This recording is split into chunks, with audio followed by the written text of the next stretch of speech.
was Mead running off people's shoulders at full-back, that you change it around.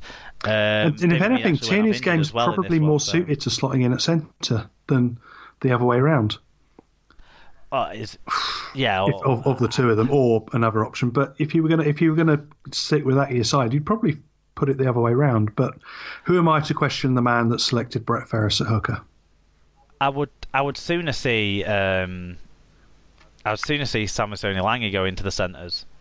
If I was honest, but I just don't understand it. And I don't have anything else to say about this Catalan side at the moment. I think they're embarrassing themselves with some of the stuff that's being said. They did force a few goal line dropouts in this one, but weren't able to score. So Catalan must have shown some defensive resilience as well to keep that nil. So you got to credit him for that. And like has been mentioned, a second half performance from them. Because when you put the plus minuses together, when you look at how a team performs in the first half compared to how they perform in the second half, Castleford are the worst performing team in the second half compared to how they do in the first half. So, but then again, Catalan are the worst performing team. So, yeah. So something's got to give there in that second half, and Castleford had a decent 80-minute performance in this one. It seems like. On the stats, in terms of the teams, Castleford dominated an awful Catalan, and Catalan had the tied most errors in this round, despite having the least total team carries in the round.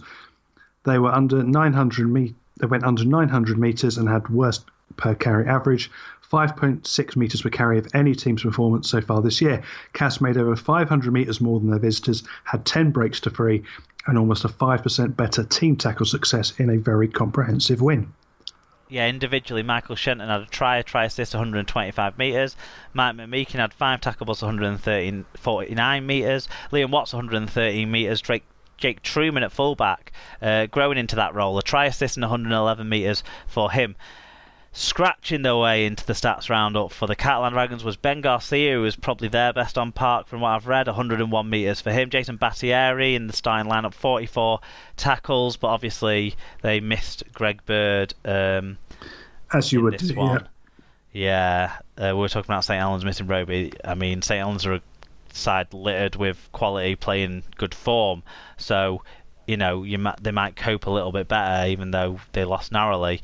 Catalan's missing their best player is a big blow for them. No Aiton as well in this one, no Willie Army, so bit busted up, you might suggest, but still not good for the Dragons. Okay, standings. St. Helens stay top of the table, but their lead has been reduced to 2 points over Wigan and Warrington. Castleford rise to 4th and have games in hand on all of the sides above them. Leeds slip to 5th with Hull FC 6th. Wakefield on 10 points are 7th, and Salford on 8 points now make up the top 8. Widnes 9th, Hull KR 10th, Huddersfield 11th, and Catalan rooted to the bottom. Although, having said that, they're only 4 points, 2 wins outside of the top 8. I'll tell you what, though, that bottom, you would not be surprised if that bottom 4 is the bottom 4 at the end of the regular season, would you? Well, it's going to be 4 of that 5, isn't it? Unless someone, had a real crisis in that top 7.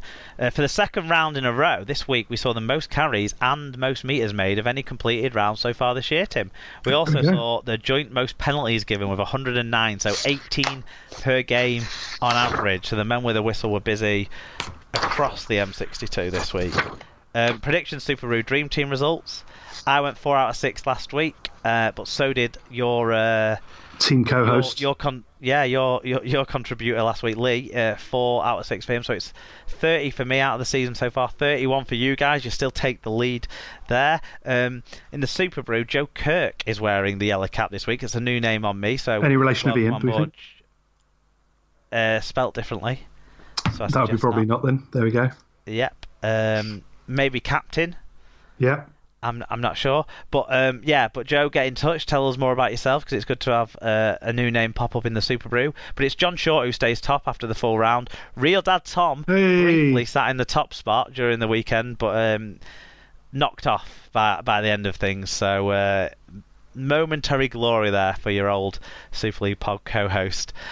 Dream Team, Alan Bagley stays top. He's got a considerable lead now of almost 400 points. Giants fan John Manchester, that's another new name on me, so welcome along to things, John. Start sending in some game reviews. He had the best weekly score of 690. So he knows his stuff. And you know what? I had a look at his team, and he had a couple of people who didn't play. Good work. Yeah. But his Castleford contingent really did him proud this week. Anyone with Paul McShane scored well this week. I was going to say, he would have clocked scored up better than they usually score. He's the top per game tackler in Super League so far this season, but he's just not played as many games as some of the other guys because, Castleford. Well, yeah, they've had less games. Oh, sorry, they've had more games called off, yeah. That's what I meant to say. Okay, we will park the Super League there for another week, and we will move on to other results from around the world of Rugby League.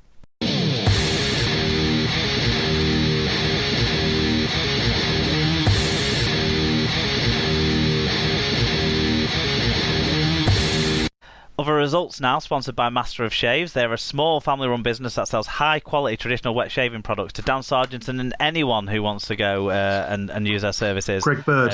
John Bateman's another one who maybe wants to visit them. They specialise in straight razors, so visit their website, masterofshaves.com, and Super League Pod listeners can get 10% off their order by using voucher code SLP at checkout. All those details will be on the blog. If you've missed them on that quick readout, do please take advantage of our sponsors' offers. It was round 11 of the championship. Tim, do you want to take us through the results there? Yeah, it finished on Friday night, this one. Rochdale 15, London 30. Broncos getting back on the wagon after their stutter in recent weeks. Finished Batley. Not emphatically, though, against Not emphatically, but it's a win, and that'll kick them back on, which is good for the Horsies. Batley 46, Toulouse 22. That's probably the shock of the round. We picked this as the game of the week, but not expecting it to be that one side. Well, certainly that scoreline you might have said, but probably the other way around. Yeah, exactly. So well done to the Bulldogs. Yeah, up in Cumbria it was Barrow 26, Featherstone 38. And in elsewhere it was Dewsbury 12, Toronto 23. And we got some views on this one, Mark. Yeah, it was from Matt Illingworth at MattyI98. If you want to follow my little brother on Twitter, he went along to this game on Sunday, and he said the Rams started and ended both halves well, scoring a try at the end of each. Not a classic, but there were a couple of good tries, including a 90-yard sprint to the line from Brierley. However, his kicking wasn't good, only scoring 1 goal out of 6. There wasn't a lot between the two sides throughout, creating a competitive game of rugby league, with the difference being Toronto's ability to take their chances. There we go. And the big... Did you watch that one? I didn't, no. I don't have Premier Sports this year. I didn't renew it. Oh, of course. We've had this conversation before. I'm waiting until the ice hockey playoffs have finished, and then I'm cancelling.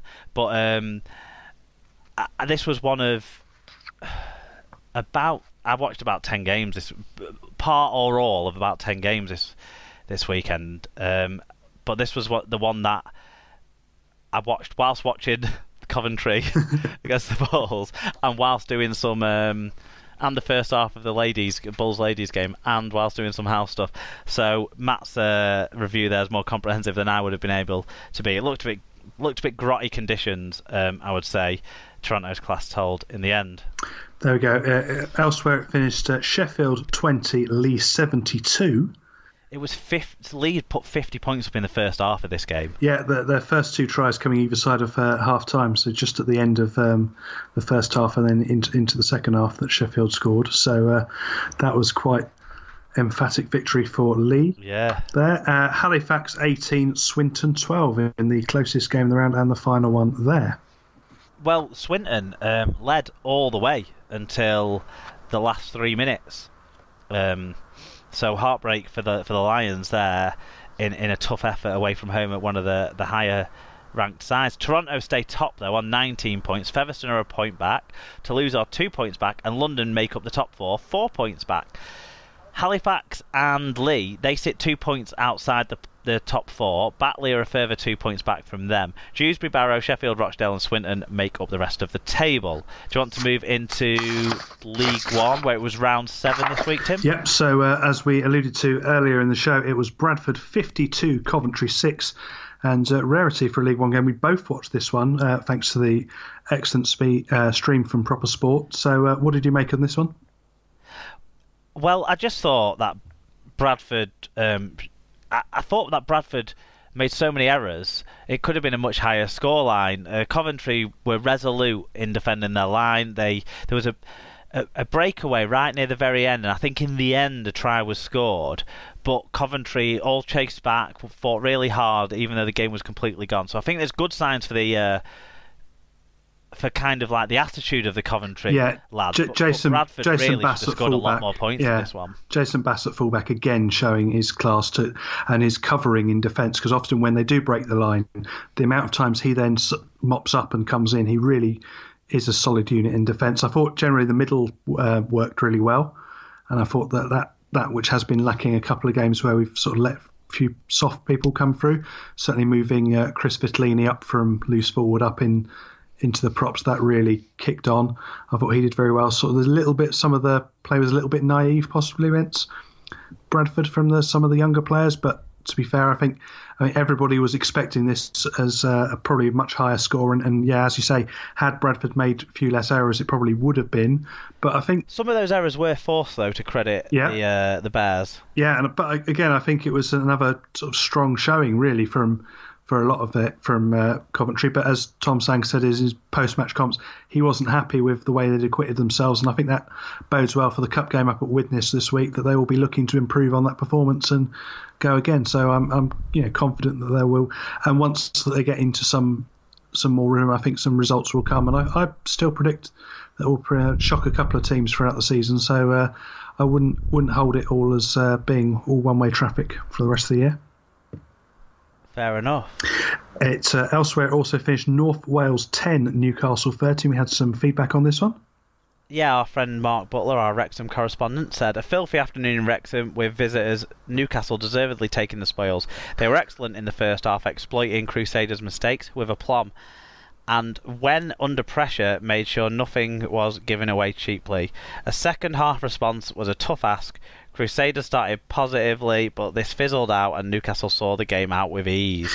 Yeah, elsewhere it was Oldham 32, Keighley 18.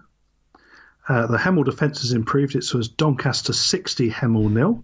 I was reading I think it was it in the papers this weekend or on an interview I was reading during the week about how Hemel were bringing in some coaching consultant or someone to make sure that they didn't see another result like the one they'd seen the week before, and then 60 goes in on them this week. So it wasn't quite as bad as the week before. Well, I thought, and the week before they did even it up right towards the end of the game, because I was sort of following it on the text whilst the Coventry game was on, and I thought they were going to challenge the result from a few years ago where Oxford lost 96-4 to Swinton. So I thought it was going to go that way. None of which were a record at that level. No. The Blackpool Panthers holding the record by any chance? Panthers versus Gateshead, as it was in the day, yeah. There we go. A more competitive game, though, happened at the same time, didn't it? Yeah. Elsewhere, it was, Hunslet 27, Workington 20. So Hunslet edging that one out. Elsewhere, it was Whitehaven 84, West Wales 6. So another high scorer. And down at the City of York Stadium, it was York 66, London 6. So like in the sixes there. I think everything went right for the Knights in this one, as the number of the devil came up for the Scholars. Doncaster, Bradford and York all lead the way on 10 points. Whitehaven and Hunslet have 8 points. Newcastle, Workington, Oldham, Keighley have 6 points, so it's all close up at the top. Scholars have 5, North Wales have 3, Coventry have 2, Hemel and West Wales stay on 0. There we go. So that competition will be taking a break, of course, in the majority next week for the Challenge Cup. Yeah, there are a couple of games. So we have got a game of the week we've picked out. But the Women's Super League kicked off this weekend, and we're going to try and focus as much as we can through the year on these games. But certainly this weekend there was a lot of exposure for the competition. I watched the first game, which finished Wigan 54, Featherstone 0. There was St Helens 40, York 0, and Bradford, last year's champions 16, Leeds 32, which we both watched as well. Now, first, before I get into the Wigan game, Tim, I'm going to touch on this Saints York game because it was abandoned with two very nasty injuries. Yeah, so apparently the young Saints lass that was injured is recovering well. I'm not sure about the status of the York player, but there was basically a long delay for the Saints player. Then game resumed midway through the second half. 5-10 minutes of gameplay later, the York lady got injured, and they abandoned the game, which was a sensible thing to do at that stage. I would suggest